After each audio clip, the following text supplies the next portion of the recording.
godliness may call on you to be, if not a rebel or an insurgent, at least an idiot, remaining true in word and belief against the cult to your conscience.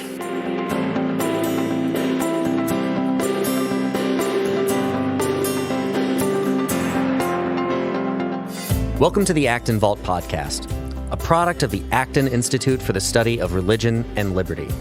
I'm Erik Matson, executive producer. For this episode, we're bringing you a talk from our Acton lecture series that was recorded November 29th, 2022. There's been renewed interest in the role Christianity has played in liberalism since Larry Siedentop's 2014 book, Inventing the Individual: The Origins of Western Liberalism. Building on Siedentop, Daniel Klein says universal benevolent monotheism, and Christianity in particular, has led to the articulation of a specific social grammar and corresponding rights. In short, Adam Smith's liberal plan. But can liberalism be sustained in a world that no longer takes its ethics from that monotheism? Daniel Klein is professor of economics and JIN Chair at the Mercatus Center at George Mason University, where Erik Matson and he lead a program in Adam Smith. He's also associate fellow at the Ratio Institute in Stockholm, research fellow at the Independent Institute, and chief editor of Econ Journal Watch. He and Matson also lead CL Press and curate the Liberty Fund column called Just Sentiments. You can find additional resources in the show notes for this episode, as well as previous episodes on our website at acton.org/podcast. And if you like this program, you can help us reach even more listeners by sharing it with a friend and leaving us a 5-star review on Apple Podcasts. We welcome your comments as well. Acton Vault is available on Apple Podcasts, Google Podcasts, Spotify, or wherever you listen.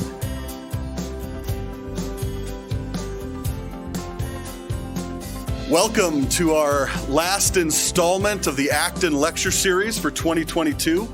We're absolutely delighted you're here. My name is Dan Churchwell, and I serve as the Director of Programs and Education here at the Institute. My pleasure and my team to run these events, and it's so good to see you. Especially after the Thanksgiving week, we are absolutely delighted. Very thankful that you're here. We're thankful for our online participants. Thank you for joining us as well. We're thankful to the donors who make items like this possible throughout the year. So we're very thankful here at the Institute, and we're looking forward to a very strong 2023. It's my pleasure to introduce the speaker for today. And recently I was in New York City facilitating one of our conferences, and we had a short break, and so I was able to take a walk in Lower Manhattan.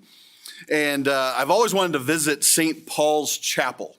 Anybody been to St. Paul's Chapel there in Lower Manhattan?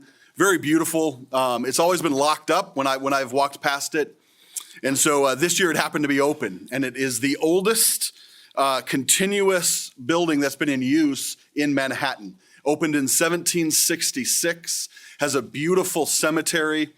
And I was just sitting there and realizing that there's what a brilliant connection to the past and the present. You're in this very quiet area, and yet just 100 yards from you is Manhattan, and the noise and the honking and just the wonderful vibrancy of modern life. And yet the grave right next to me was from 1784.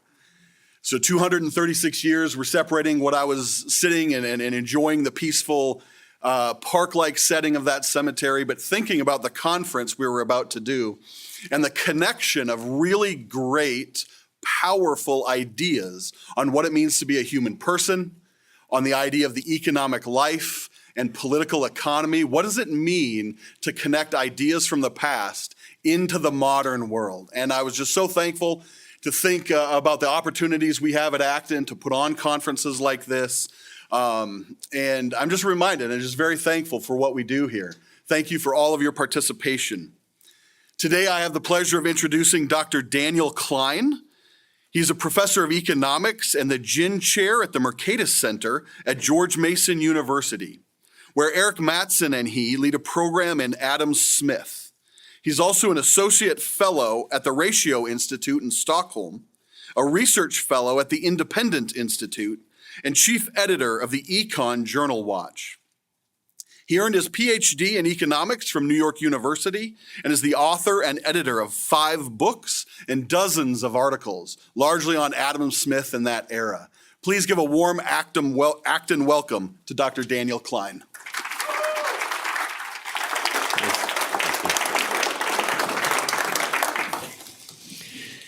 Hi, everybody. Thanks for being here. I'm very grateful for this opportunity.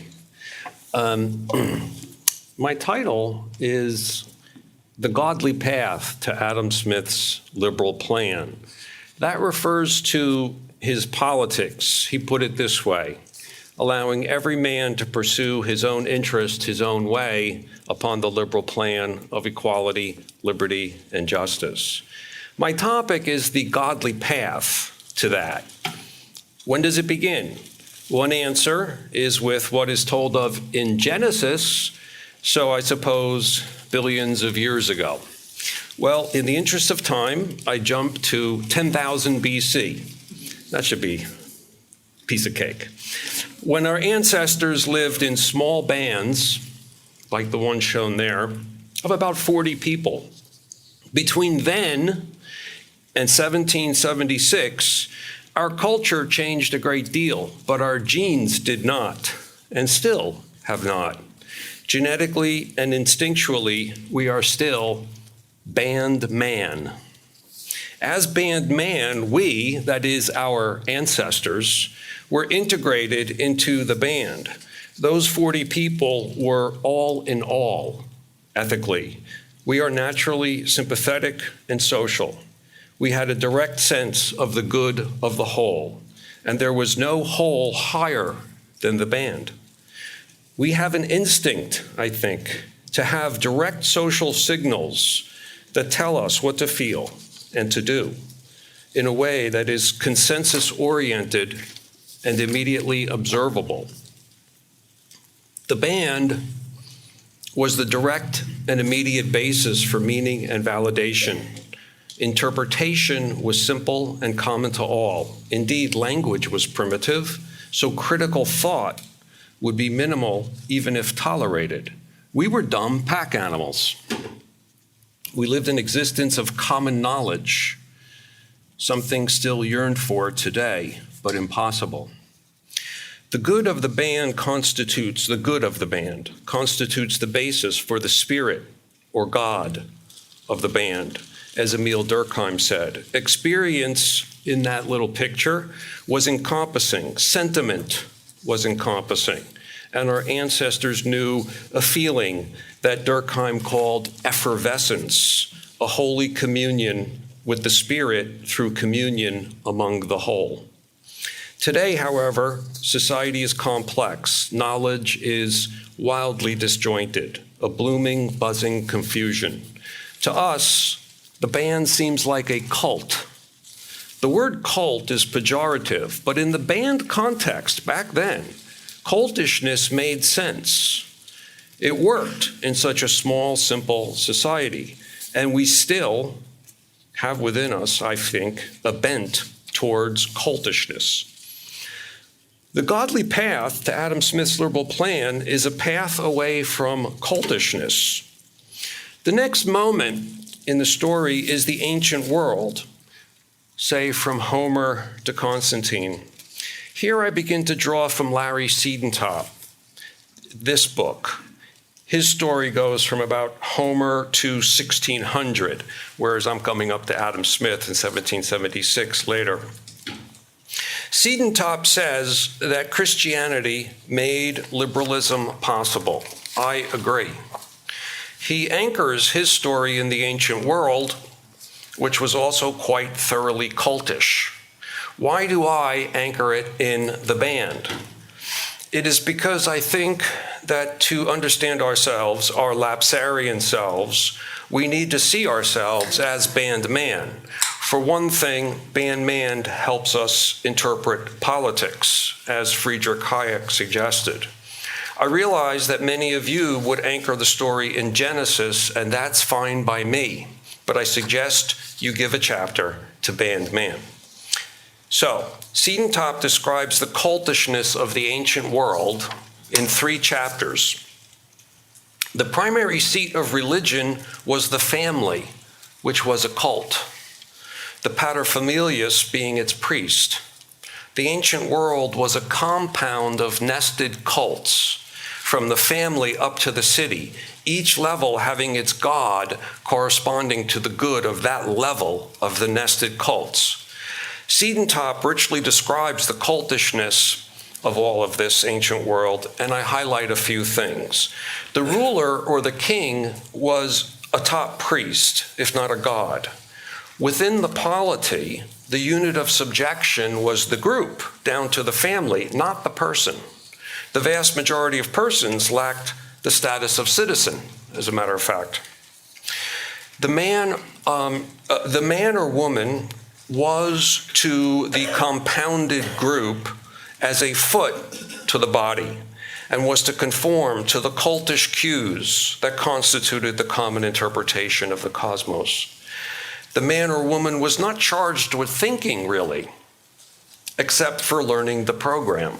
He or she was simply to get with the program, which was cultishly unequivocal and unambiguous. Follow the science. The foot does not think. The man or woman was not expected to have a conscience, really, nor even a soul. It was the family that had a soul and then an immortality. And then finally, there we go. What about those who did not get with the program? The spreaders of myths, dis, and malinformation. To think or talk outside the hardened compound cultishness was to be an idiot. That's outside the kind of orthodoxy, you might say, or the cult. You might think idiosyncratic here. It puts a little different spin on it. Looking back, we might say that it was a contest then between cultists and idiots. But the idiot was also sometimes treated as a traitor. Miscreancy was a kind of treason. The next big development is universal benevolent monotheism, which was fundamentally at odds with the polytheistic, hardened compound of nested cults. Following Judaism and other monotheistic trends, there came Christianity. Now, I believe Siedentop, just to say a word about him, was raised Christian, but my guess is that he does not consider himself a Christian. There's some other information about Siedentop which we could return to. As for myself, I grew up in northern New Jersey of Jewish family background, but raised without religion. Today, I am agnostic. I am classical liberal, avid for Adam Smith, whose ethics are patterned after benevolent monotheism, with the impartial spectator, a very important expression in the theory of moral sentiments, in the highest sense, a godlike being, if not God, and with the conscience, a representative of that universal beholder.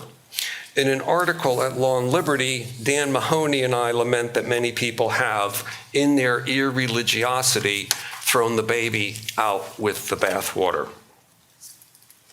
For Siedentop, the thing to be explained is why liberalism emerged only in the West.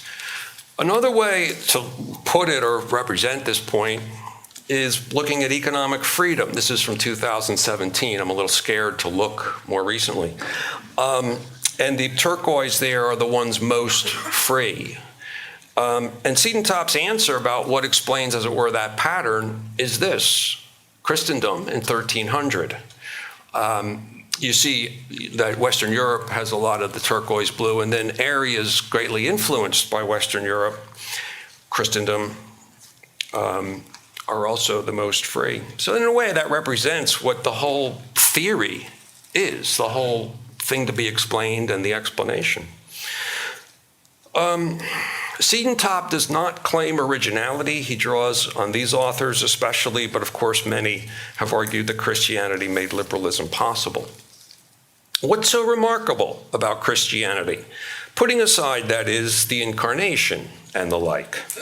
Siedentop expounds it richly, giving special importance to Paul and Augustine, and telling of further developments through the century, I can only list some points about Christian ontology and associated Christian moral intuitions. God loves his creatures who are called to become his children. Everyone is a creature made in his image, imago Dei.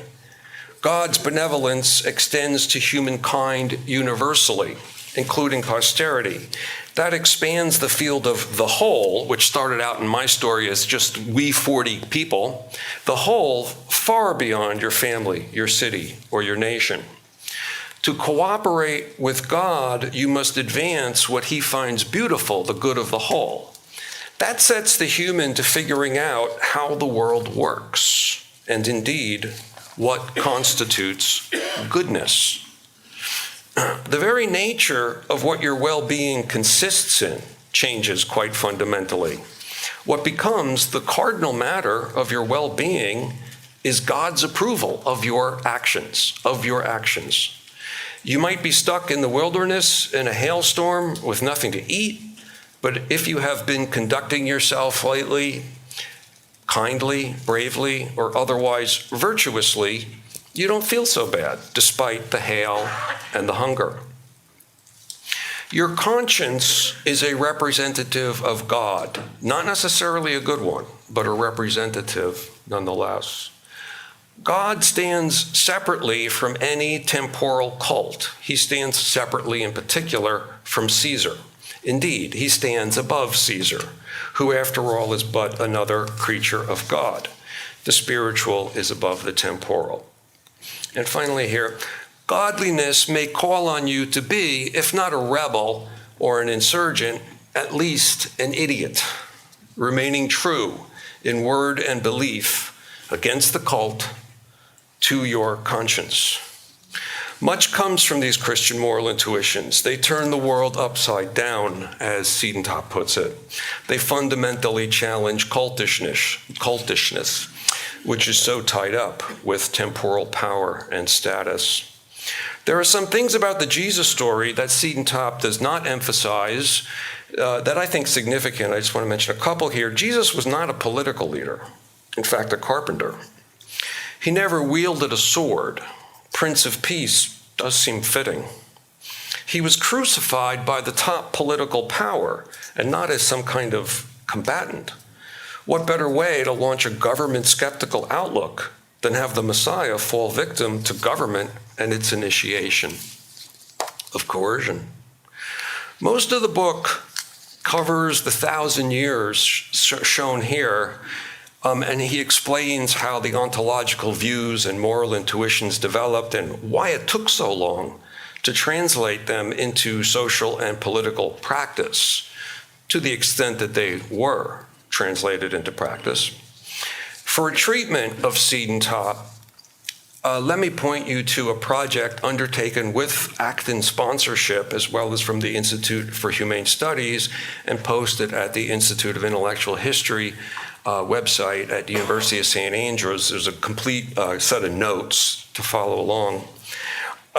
So anyway, there's some, in this whole long history now, I do want to make some points, some generalizations. So the title is Inventing the Individual. Christendom would see the world as being inhabited by individuals.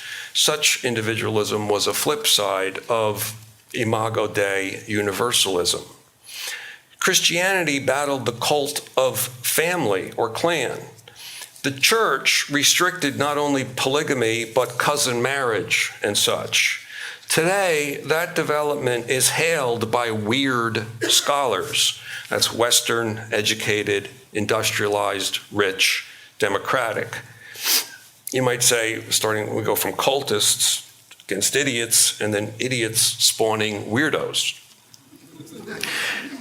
The standing of the individual before God provided a model for the standing of the individual before the sovereign. Here we take care to distinguish among three kinds of superiority, and hence three kinds of inferiority. There is the inferiority of me as I stand before Novak Djokovic in tennis. Then there is the inferiority as I stand before the sovereign or governor. And then there is the inferiority as I stand before a godlike being. The point is that the divine relationship made a model for politics. In the jural relationship, the unit of subjection became the individual.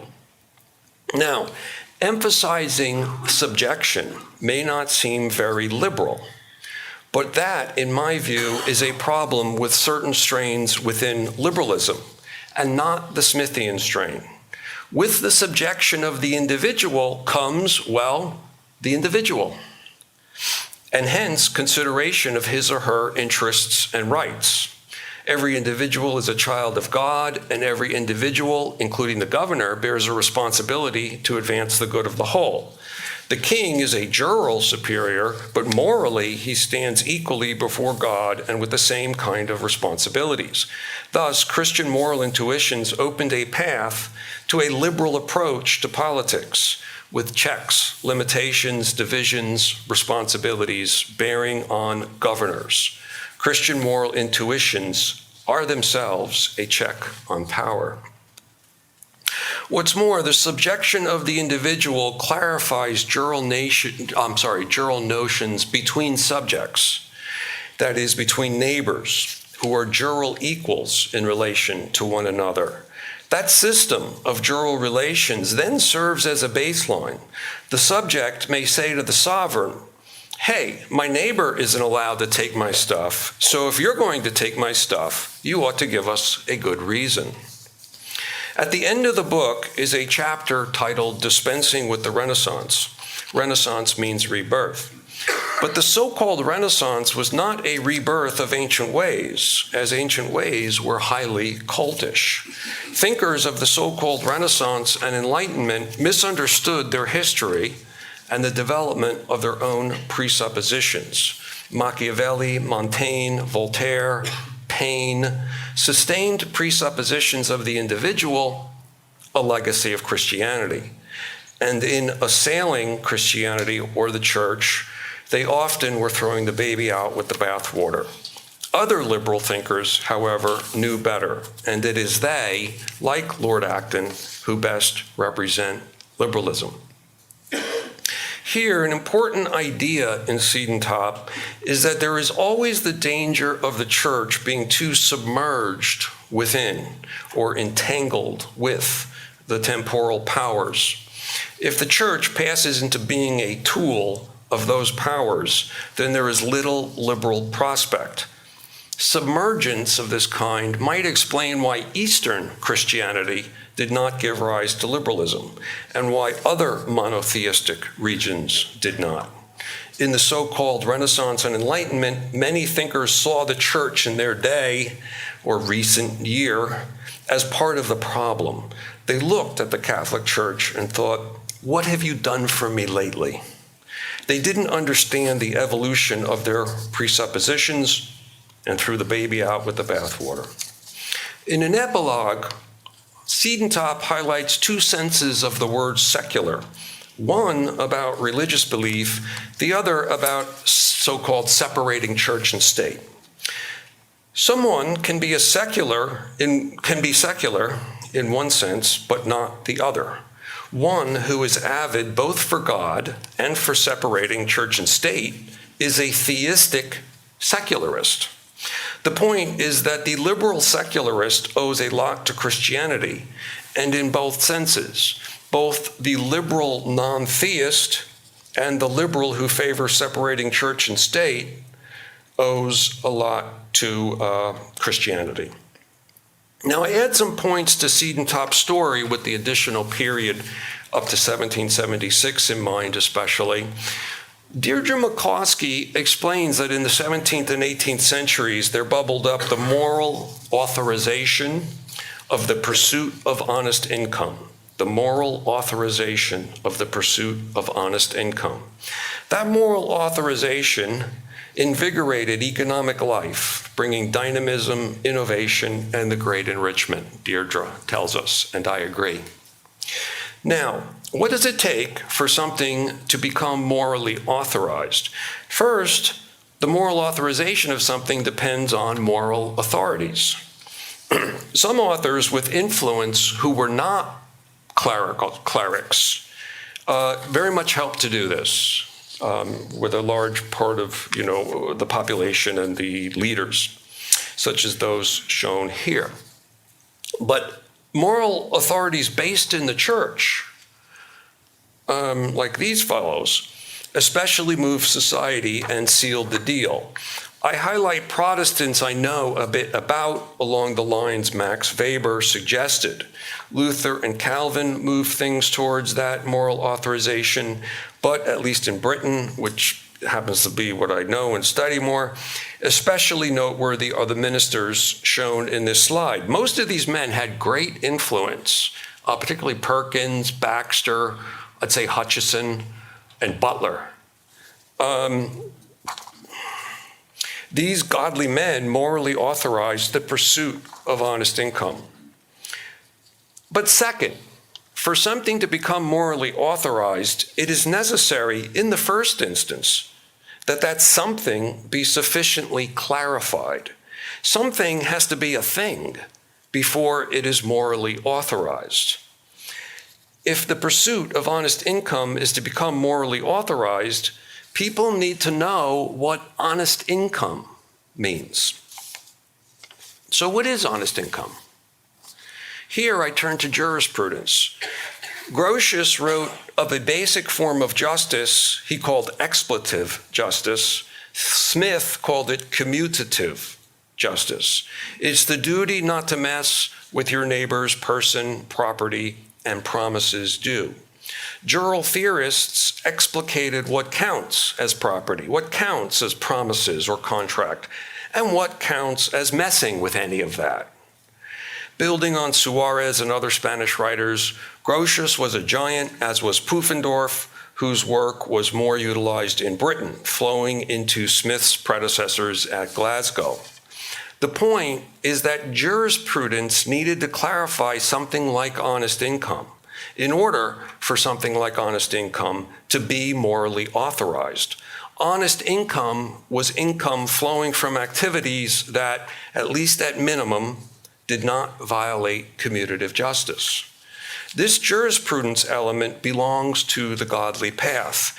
Grotius wrote a book titled The Truth of the Christian Religion, and Pufendorf wrote of divine law.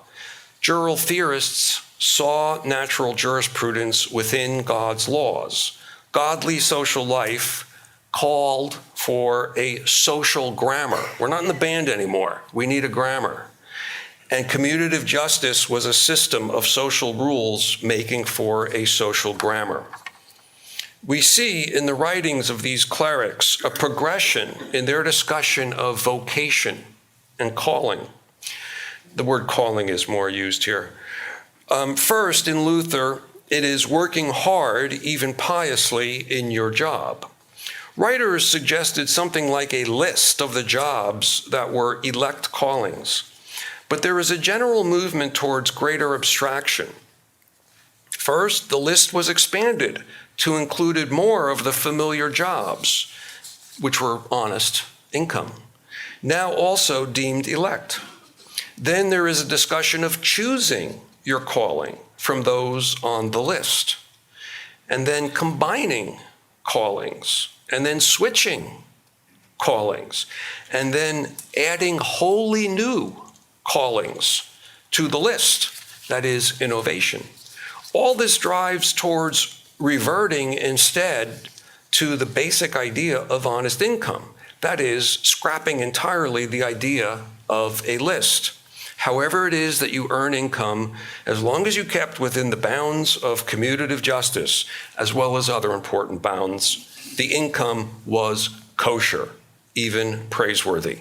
The clarification of commutative justice made possible an open, expansive, innovation-friendly idea of serving God by pursuing honest income. The flip side of not messing with people's stuff is others not messing with your stuff. The sovereign not messing with people's stuff is liberty. Liberty is a flip side of commutative justice. Thus, clarifying commutative justice, this vital role of jurisprudence, meant clarifying a set of principles or rights that subjects could claim against their governors. Dugald Stewart, a little younger than Smith, a Scottish guy, said that natural jurisprudence provided the first rudiments of liberal politics. Pocock put the point succinctly. The child of jurisprudence is liberalism. I think Adam Smith would defend the liberal plan as true to Christianity. In my remarks, I've highlighted elements along the path to Smith's liberal plan. Many of those are best understood in reference to a universal benevolent beholder. That's that sun-like face up there. Even if one stops short of theistic conviction, one should realize that this pattern of ethical thought owes everything to theism, and this pattern ought to dance with theistic interpretations. Also, from the point of view of a parent, one should realize that a good way to impart that pattern of thought to your child is to posit God and go from there. In closing, I raise the question, can liberalism be sustained in a world of waning belief in God? Tocqueville said that the spirit of liberty and the spirit of religion depend on each other. Hayek ended the fatal conceit, asking whether people in an age of waning theism will not be inclined to find meaning and validation in cultish politics. Christianity led to the inventing of the individual, but Tocqueville and Hayek feared that resurgent cultishness would de-invent the individual by crushing liberty and instituting a new form of serfdom, hence the road to serfdom. I believe liberals will do a better job of sustaining their tradition if they realize that, and I think Jordan Peterson says this, our modes of sense-making must involve formulations that are quasi-religious, if not fully religious. With theists, I find in humans a call upward. Cultists may call the miscreant an idiot, but it is only the idiot who discovers paths upward, and he or she does so in conversation with fellow idiots. People, even cultists, know deep down that we are called upward, and upwardness is admired. The worse the times are, the more will idiocy become us. So stay hopeful. God isn't going anywhere. And I thank you for your attention.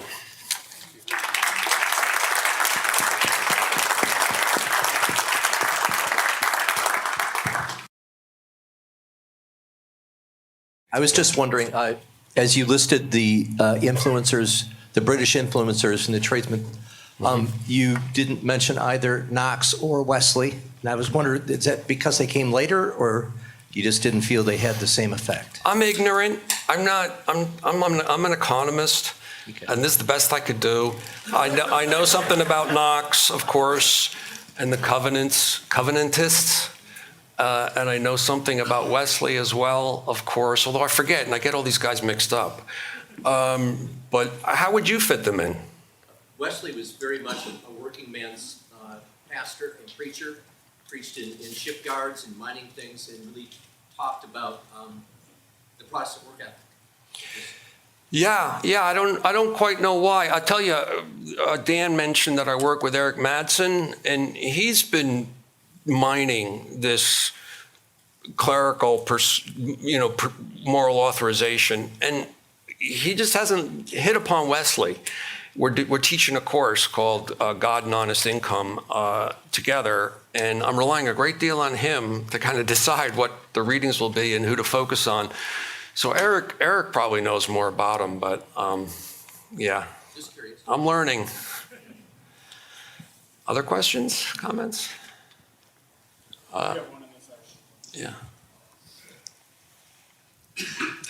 Thank you so much for that enjoyable presentation of Adam Smith. And I also thought perhaps you might be able to speak to us more specifically on his moral sense and its origins of moral sympathy.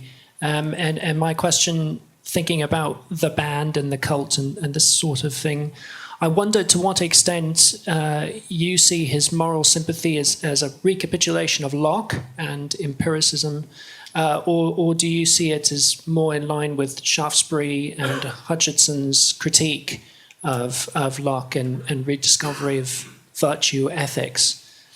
Sure. It's certainly more in line with Shaftesbury and Hutchison. Hutchison was his teacher at Glasgow. He saw us as naturally, inherently sympathetic. And then the big question is really sympathetic with whom? And that's where the progression and development happens. That's the story of the development of with who. It's not about this guy sympathetic, this guy doesn't. It's more like this good guy is sympathetic with good things and this guy's sympathetic with not so good things. That's more Smith's approach. It's not about, oh, this guy cooperates and this guy doesn't. This guy cooperates with good stuff. This guy cooperates maybe just in his breast in a very odd way with bad things. And so it's a question then of the development of with whom you cooperate. And the big thing that happens in Smith is the man within the breast, your conscience. That's his expression for the conscience. The conscience is a kind of composite that you develop through life, and it continues to develop with various social influences that you somehow work together. Everyone's composite is unique, and in that way, everybody is individual and has a sort of independent special judgment. However, it is made up of social influences, so it is never independent of all social influence. And he said the man within the breast is a representative of God. Okay, so that's the highest impartial spectator. This progression in Smith, he's described as you reflect on your moral judgment in terms of what someone who was impartial to the players involved in the scene would feel. And you gradually take, kind of sense that more. And then it's that impartial spectator that you sympathize with, actually. So it's about, so moral development in Smith is the development of this impartial spectator. Now, this is not necessarily a good representative of God. So there's no guarantees here. God is, universally benevolent. So if you're to sympathize with God, you want to enter into what God finds beautiful, the good of the whole, as a benevolent being. But we don't have that point of view at all. We can share, each other's point of views to some extent, and those of some of our exemplars who have taught us how to put stuff together and be more intellectual in a way about a lot of it. And so the sentiment mixes in with the thinking, with the theorizing, actually a great deal. There's not that separation of reason and sentiment that you get from some people. Even Hume actually said, he's quoted for saying like there's reason and there's passion, but he also said that reason is a calm passion. So, he was playing games, especially in the treatise with his, the way he said things. Got him, some of that stuff just disappears, thank goodness. But anyhow, I don't know if that helps.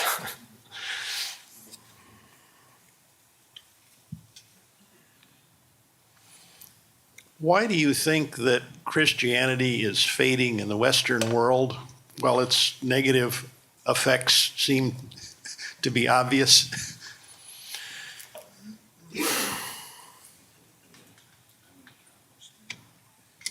Yeah, I don't know what to say about that. I don't think I have any special angle about why Christianity, and I guess theism generally, we could say, is fading or declining. I guess, I do think that things took a bad turn right around about I would say 1800, and then politically things took a very bad turn later in the 19th century, I would say. But I think that notions. I mean, there's so much to try to. It's like elephant. Like, where do you start grabbing it? But I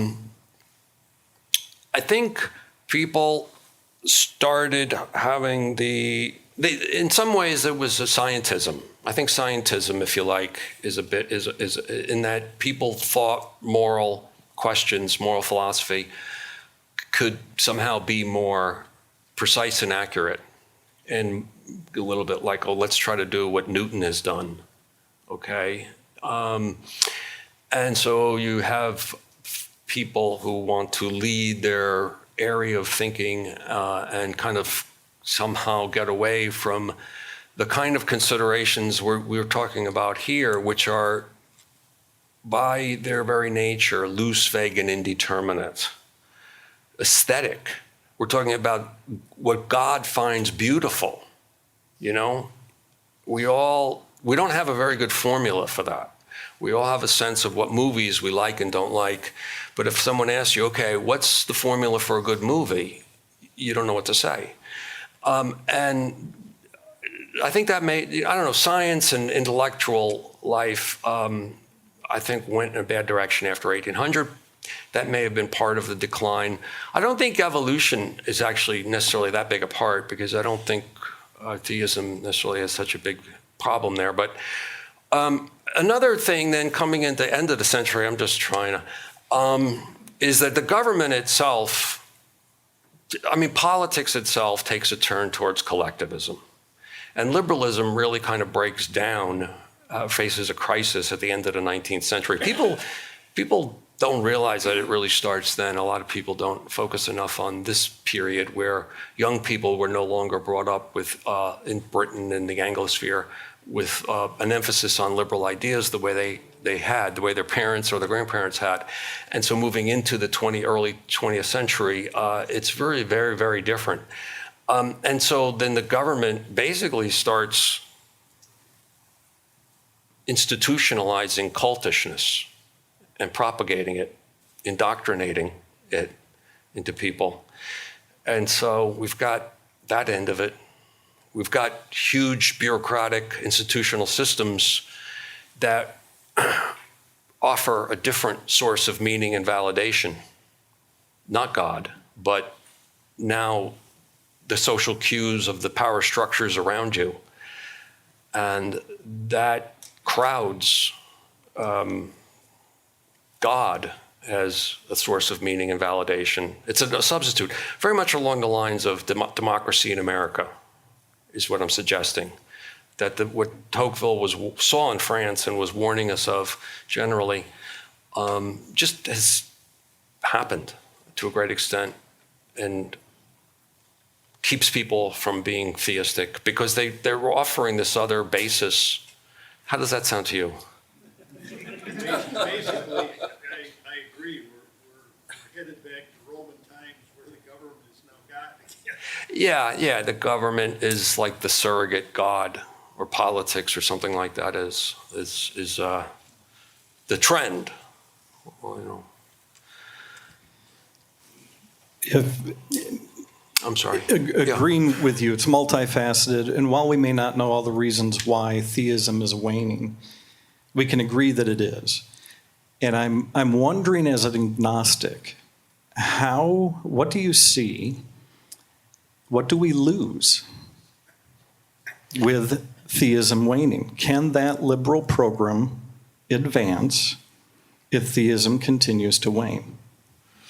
I'm worried, just like Hayek and Tocqueville and probably everyone in this room is worried, that this trend will continue. And I mean both trends about attitudes towards God or religious or quasi-religious attitudes, let me put it that way, and the trend towards collectivism, the governmentalization of social affairs. I'm worried about both those trends. I do think they go hand in hand, just as Tocqueville said about the spirit of liberty and the spirit of religion. I don't know. we can hope. I mean, hope springs eternal. I do believe what I said here is that we have a call upwards, and that's not totally eradicated. It can't be totally eradicated, I trust. And we don't know what the future is. I don't know. You know, things that look very dark in certain times in the past and got better or ameliorated. I don't know. What do you think?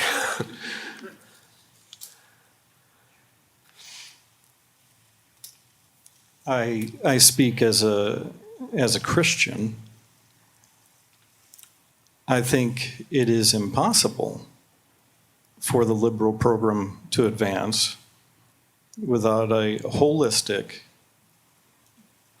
consistent, not only corresponding view of truth, but a cohering view of truth as a whole. And I don't see how you have that unless you're ontologically grounded in the divine. Yeah. I don't disagree. I mean, my agnosticism is of the sort of, I hope there is God, but I'm going to work, the patterns of my thought are the same. And, you know, do I believe in divine providence? Do I believe in Christian God? Do I believe, you know, the Christian beliefs?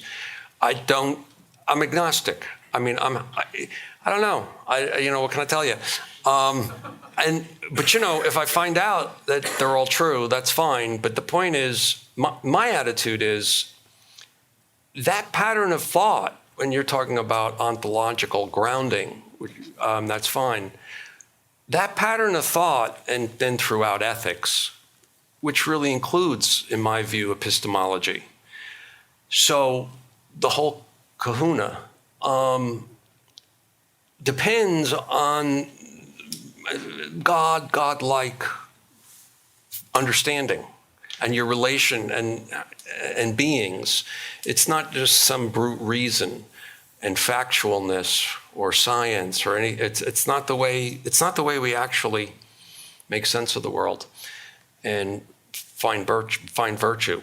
So I don't think we disagree, and I'm worried too.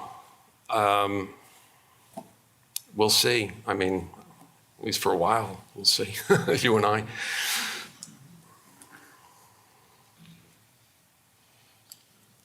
Thank you so much for the talk. I'm Dylan. I work here at Acton. I'm curious about what you would view as the role of technology in this story.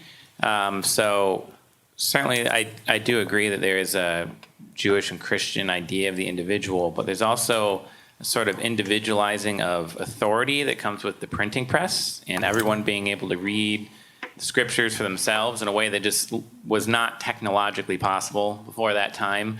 And, you know, there's other things you could talk about, you know, farming equipment, things like that that advanced the division of labor and things like that. So I'm just curious, I'm very sympathetic with the general thrust of, you know, faith and religion as a grounding for the kind of underlying moral basis of liberalism.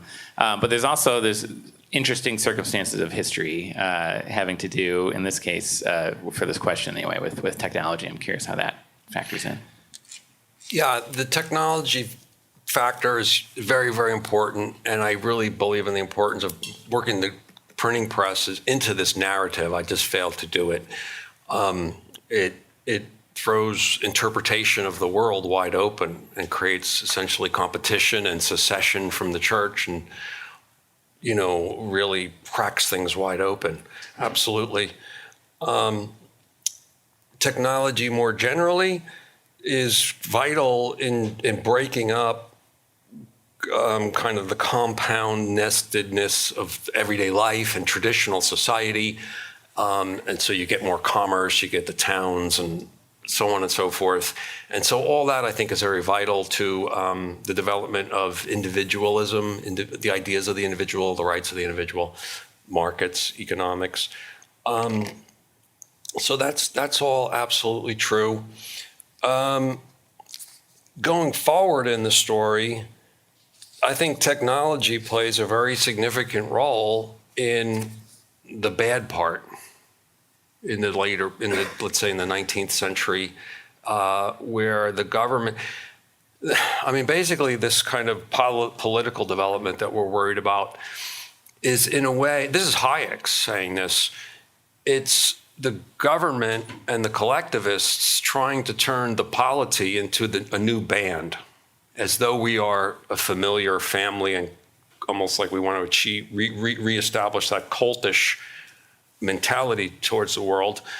And I think technology is vital in this because of just photography, just putting pictures on the front page of the newspaper and getting people to sense that somehow they're part of this. Like now all of a sudden the polity is, some kind of experience they think they're sharing. And then of course film and radio and then of course there's, the control that comes with the technology. That is to say governmental control, tracking, taxing, everything.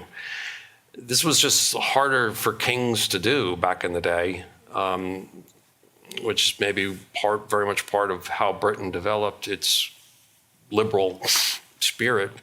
So technology is frightening in that respect too. Of course, technology is also available to we who challenge, we idiots who dissent. Jordan Peterson, he's got millions of views and so on and so forth. So it does, to some extent, cut both ways. I got a couple of questions for you that are a little simpler and closer to your specialization about Adam Smith. One, I've heard that Wealth of Nations was kind of an exception to his writing in that most of his writing was theological. And I'd like you to comment on that. But as along with that, did he anticipate, or what were his views, the Industrial Revolution, and did he think that wage labor was slavery, which came in the middle 19th century? So in terms of whether he was a theological writer and then Wealth of Nations is exceptional, there is a difference. There's a very big difference in the language between the two great works. There's basically two great works, The Theory of Moral Sentiments and The Wealth of Nations. And divine providence is affirmed repeatedly in the first book, absolutely. And like I say, the impartial spectator in the highest sense is clearly God in his story. There are issues about how he revised the work. Those changes over time, because he revised the first work right up to the year that he died, actually. Those changes actually kind of go both ways to some extent. So it's not clear that he renounced or retracted significantly the theistic feeling of the Theory of Moral Sentiments. The Wealth of Nations is quite devoid of that language and feeling. It's not as though he's saying something to the contrary, but you just don't have that same spirit and warmth. It's a different kind of book. It's very interesting to think about the whole set of differences in the way it's written in the language of the two books. I don't think there's a real inconsistency. He almost created a puzzle for us with this, and it's been a puzzle that has been much discussed. So I don't actually think he necessarily changed his religious views during the course of his life. And in fact, I don't know what they were. I don't know if it's apt to call him Christian, deist, agnostic. He was very close to the vest about that. Now, about the Industrial Revolution, he died in 1790. So the blade of the hockey stick really starts just after he dies. He morally authorized, he is a very big figure in this moral authorization, and then bang, you get the great enrichment. So I think his final wealth, particularly in the Wealth Nations, but also the Theory of Moral Sentiments, really did a lot to create that blade of the hockey stick, but it came just after he died. So he didn't see the big swing in his lifetime. I think some people say that he didn't realize how dramatic and dynamic this could be, the economic development and innovation. I personally think there's reason to believe that he saw more than he let on. And he didn't want to alarm people that this is what the liberal plan would bring, this tumult of change and dynamism, because it is scary and it did upset people, for sure. I think there's reasons to believe, there's a paper I can recommend on called the Dynamism of Liberalism, an esoteric reading of Adam Smith, which suggests, and I think you can see a lot of things in Smith, where he saw that innovation is a very central thing actually in economics and would have this potential for great dynamism. So I think he may have anticipated the great growth more than he let on. And the last one was about wage labor as being slavery. Certainly not. No, quite the opposite. Absolutely, totally the opposite. He talked about, in fact, one of the things he emphasized was that markets make workers less dependent on any single employer because it multiplies the possible, jobs and customers. And so it actually markets increase independence that way, individual independence from any one major person that you become dependent on. So no, and just in terms of commutative justice, I mean, it's a voluntary agreement between people. Of course, it's not slavery at all. It's not at all. It's not messing with anyone's stuff. You're not messing with, the employer's not messing with the employee's stuff, and the employee isn't messing with the employer's stuff, and they're not messing with anyone else's stuff. So it's commutatively entirely just. So with the rise of non-religious, in the West, I'm wondering, a lot of people have posited different, civic great awakening or different things to replace religion. You kind of talked about quasi-religion. I'm wondering if you can tell us what you mean by quasi-religion, because it's always kind of slippery to me. Yeah. What different people mean by kind of non-religious replacements for religion. So can you talk a little bit more about that? What was that last part again? I got the question about what I mean by quasi-religious, but after that. Oh, just there's different people who posit kind of non-religious replacements for religion. So, we're surely getting that in the political sphere, but kind of what do you mean by that? Okay. The way I see things is that each of us has a sense of higher things and lower things. And the higher things that each of us has, it's kind of like we each have a house, and the house has a chimney on it. And the chimney represents now the higher things. The thing is, some houses are shorter than other houses. So some higher things are much lower, in my view, than other higher things. And I do think cultishness and political collectivism shrinks people and flattens their house and makes the chimney low. But still, it's the higher thing for those people. And when I mean higher things, I mean the more encompassing things of meaning and validation, sense-making, again, moral validation. And more people, I think, are looking to politics and social political cues around them, certain political affiliations, relationships, sources. They need those daily signals to tell them what to feel and what to do. Like I said, that's why they read the New York Times every morning. So to me, when I say quasi-religious, I mean this idea of this superhuman, if you like, godlike being that plays actually a role in your moral sense-making. And as we can see in Adam Smith, that is absolutely happening. Even if you take a non-theistic view of the impartial spectator, there is this godlike being, godlight, if you like. This godlike being has super knowledge about each of us, okay? It's kind of like always with us and is always watching. This godlike being is benevolent to humankind. to the whole of humankind. Now, see, you could stop short of it being what I would consider fully religious, because you don't actually need to posit or include, just to sustain what I see as the essential pattern of ethical thought in Smith. You don't, strictly speaking, need to say that God created the universe. It's just like there's the being, universally benevolent, super knowledgeable, sympathizes with you in this kind of subtle and direct way through your man within the breast and so on. You kind of have to cultivate the ability to feel that kind of.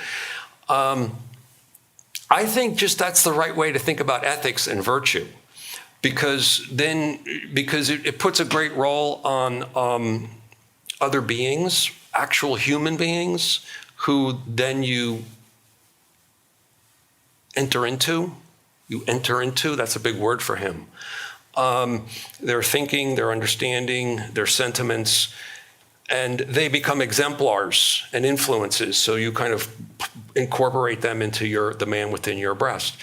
And just like, it starts with mom and dad, for sure, presumably. And so quasi-religious means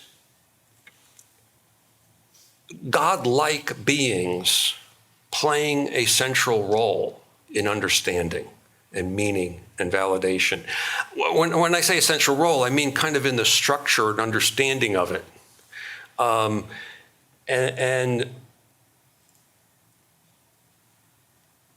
I think that I would even call my liberalism quasi-religious, in that it should have that element, and because I do think it speaks to the higher space of things. It's not neutral about the higher things. It's not neutral. Generally speaking, it says, don't go over here for your validation and meaning. Don't go to collectivism, to the governmentalization of social affairs, to socialism.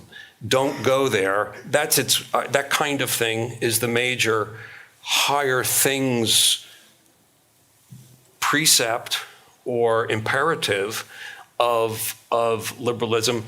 Now, what it says about outside of that cordoned off area, about what to do with your life and where to find meaning and validation over here in the okay part, the permissible part, that it's much less. It's like, look, I'm saying we need to protect life, we need to protect liberty. You pursue happiness, like you've got your own pursuit of happiness. And there, it's like, there's the blank page. It's for you to fill the blank page with something, but just don't go over there. So I don't know if that helps. The quasi-religion is that it's not strictly speaking a God who created things. It's not necessarily. It's like it's saying I need to. Quasi-religion is saying I need to think along these lines. It's almost exactly like Peterson says. Actually, I'm going to act and think as if there's a God, and whether there is, and whether the Bible is as written and true as written, I don't know.